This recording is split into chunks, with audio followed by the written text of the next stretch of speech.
उसका प्रारब्ध। ये कई बार एकांतिक में चर्चा हो चुकी है कि कई बार हम बहुत प्रयत्न करते हैं, बहुत प्रयास करते हैं, लेकिन सफलता हाथ नहीं लगती। और कई बार दूसरे व्यक्तियों को देखा जाता है वो बहुत प्रयास भी नहीं करते और सफलता ही सफलता मिलती जाती है। इसमें उनका जिसे प्रारब्ध हम कह रहे हैं उसे किस्मत कहते हैं, उसे भाग्य कहते हैं, उसे दैव कहते हैं।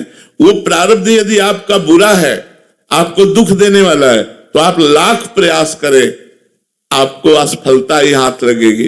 और प्रारब्ध सही है तो थोड़े से प्रयास में सफलता आपको प्राप्त हो जाएगी। इसीलिए हम कहते हैं नाम जप करो जो आपके प्रारब्ध को ठीक कर सके, जो आपको विपत्ति से बचा सके, जो भारी से भारी असफलता में भी हमको सुख पूर्वक जीने की राह दे दे, वो है भगवान का नाम।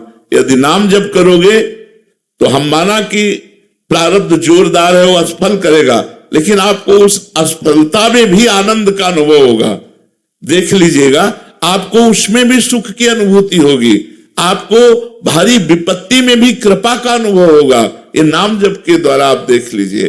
बिना नाम जप के तो फिर हमें भोगना पड़ेगा, जैसा हमारा प्रारब्ध है उसके अनुसार भोगना पड़ेगा। इसमें प्रारब्ध प्रबल होता है। प्रयत्न कितना भी कर लो, अगर आपका बुरा प्रारब्ध है तो आपको दुख ही मिलेगा, असफलता ही मिलेगी, पराजय ही हाथ लगेगी, कितना भी प्रयास कर लो। तो हम प्रारब्ध हमारा कर्म है, हम उसको इस समय मिटा नहीं सकते, क्योंकि वो बिल्कुल छूटा हुआ बाण है, वो लगेगा। अब हमको ये कि वो लगे और हम दुखी ना हो, विपत्ति आवे, असफलता आवे और मैं दुखी ना हो, उसका उपाय है भगवान का नाम जप। इसलिए हम कहते हैं राधा राधा जपो, फिर देखो कौन सी बाधा आपको परास्त करती है। जहां राधा वहां कोई बाधा नहीं जी।